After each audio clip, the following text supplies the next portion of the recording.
easy recipe for ukdीचे modak.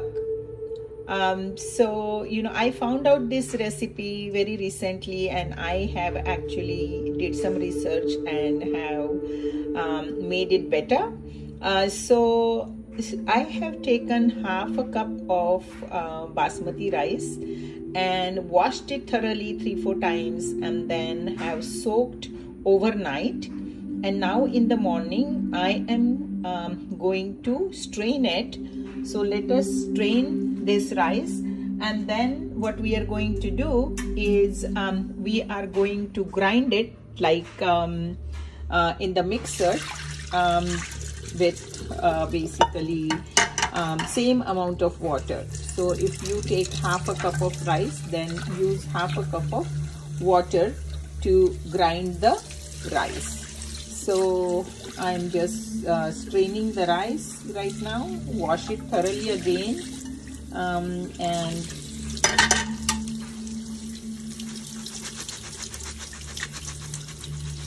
washing it thoroughly, and it's already strained now. And I'm going to add half a cup of water in it to grind it. Put hot water in a pan, and then put another pan inside this basically hot pan, and then we are going to pour the modak, that dough which we had prepared by grinding the basically rice that was soaked for 12 hours. So I put that in, and then you have to kind of keep stirring it until it thickens. So we are going to stir it until this thickens. Make sure that we are not getting any basically lumps into this dough.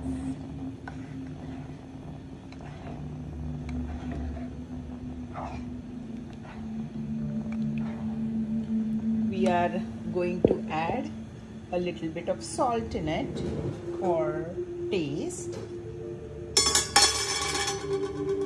Sorry. And then I'm also going to add a little bit of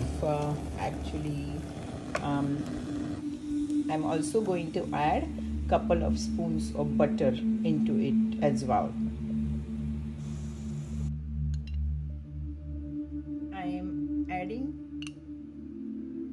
this is half a cup, so I'm adding one spoon of butter to it, and make sure that it gets basically mixes together well, and there are no big gutlis in it.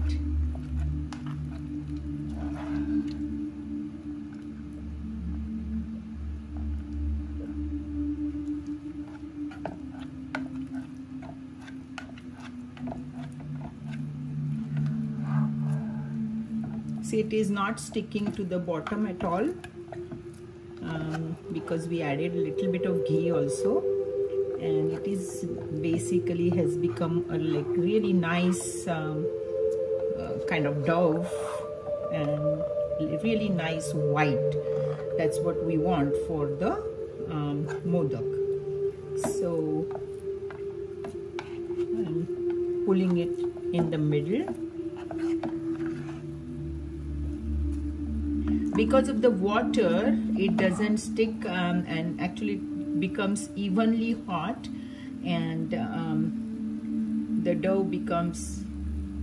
remains white, and it's easy to mix it together. I'm going to put a lid, and then I'm going to turn off my gas.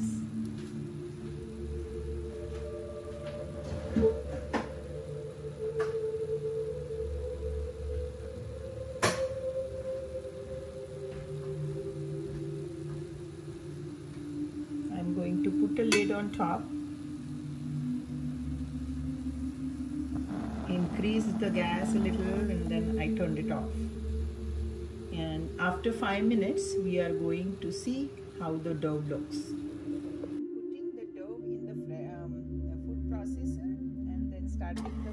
processor to mix it really well.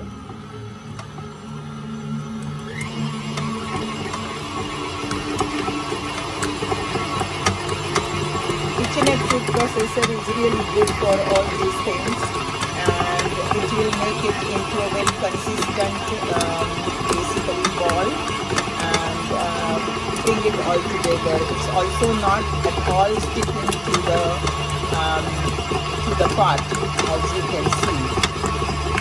But I just want to make sure that there are no gooseberries, and then we basically knead it quite a bit before we start making the modaks. So if you don't have food processor, then by hand or with you can also use the food processor, which is this kind for this. But since I have this one, I'm using this one because this is for dough. But you can make it in that kind of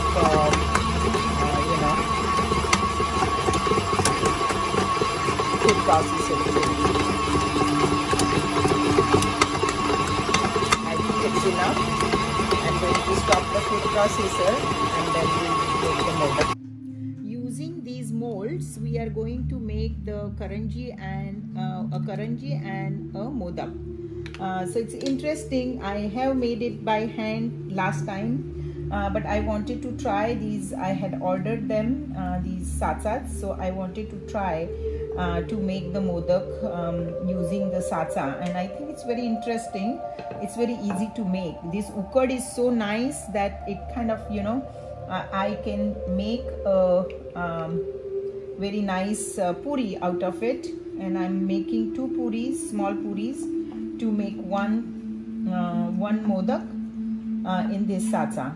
So really did a thin one, and then I put it in between these 2 satsas, and then I'm going to put some serve in between. So my serve I have made out of Mong because I wanted to make it for diabetic people.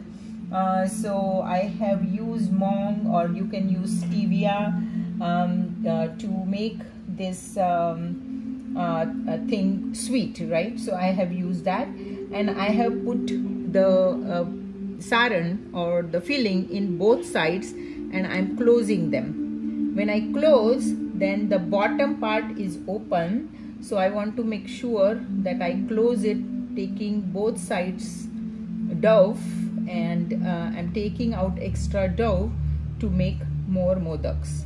So I took out the extra dough, and I'm making sure that I have enough dough at the bottom so it will not basically come out from the bottom. So once I do that nicely, then actually what you have to do is take out all extra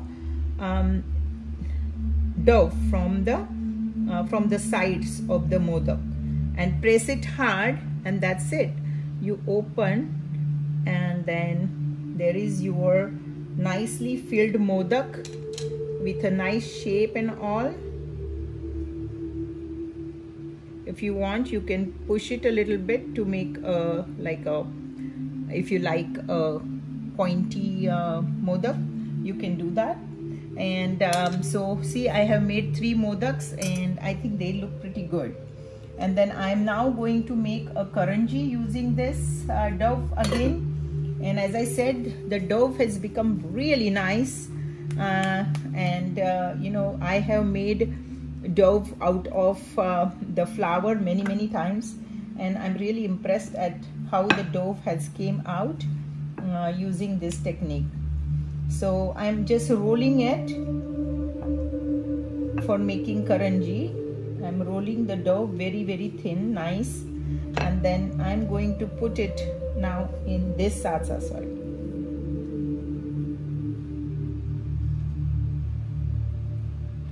In this one, I am putting it onto this satsa like this, and then I'm going to put the saran in between, Actually here this is very deep, so I'm going to put saran only on one side. I think it makes sense to put it in one side. The modak is very small, so there is little space into it. Here I can put it more on one side instead of putting it on both sides. And then now I'm taking the side where I have not put the dough and basically closing it. It has a nice clip, so everything comes out. You take everything out. This is your extra dough you put back in your pot, and then I'm just pressing it. Actually it is totally pressed, and let us see.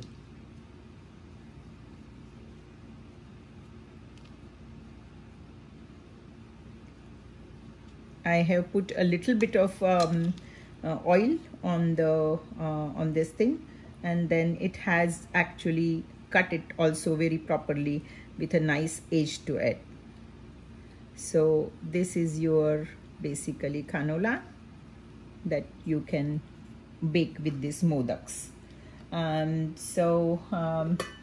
think this dough is pretty nice, and one can make also the modak by hand, by hand.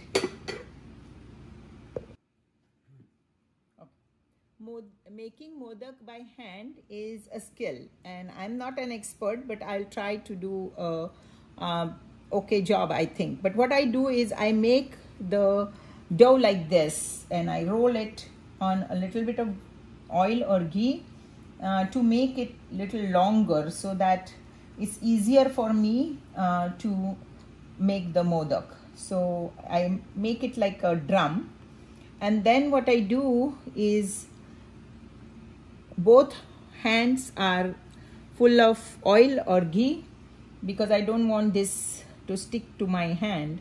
And then I put my thumb inside the dough, and then I have started to kind of stretch the dough a little bit on the outside. So it kind of, I'm going to make it like a pot, you know, like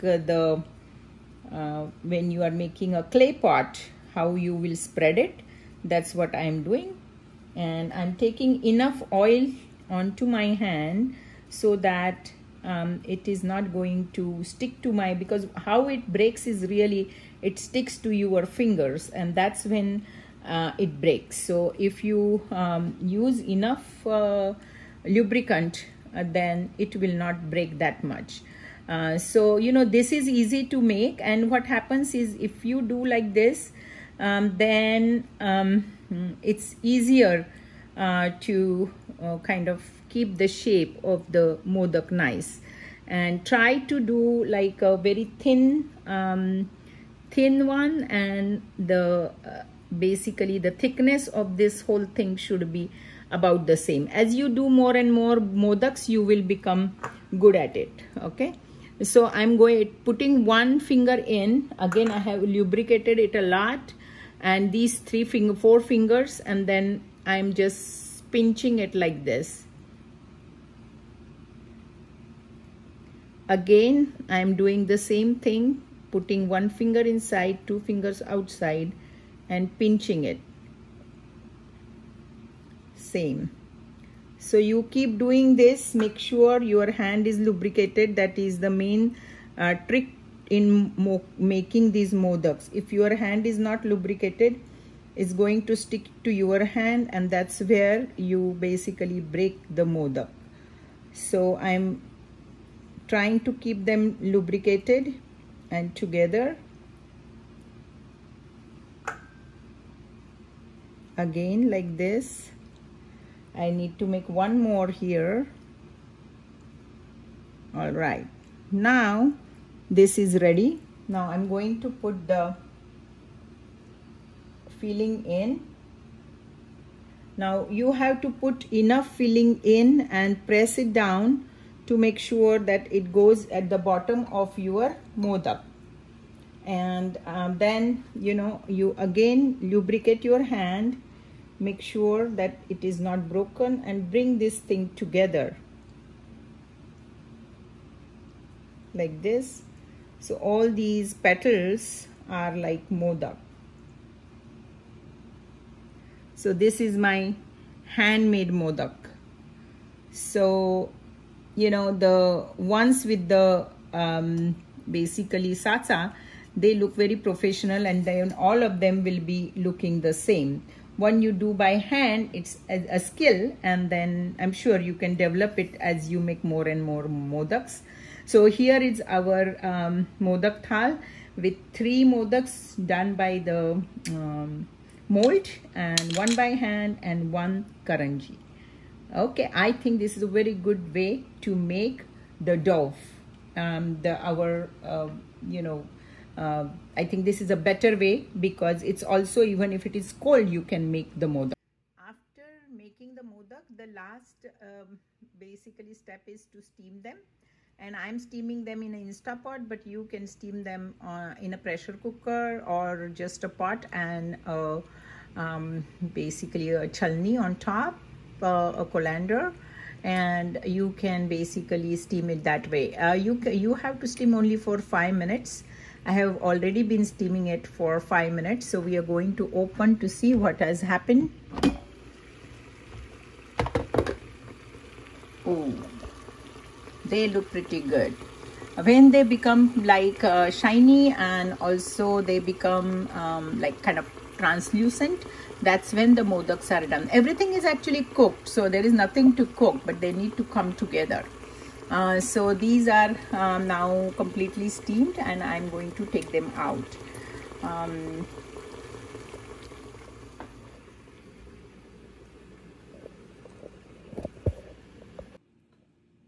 Here are our modaks that are out of the pot, and I'm really happy with the results of making modaks this way.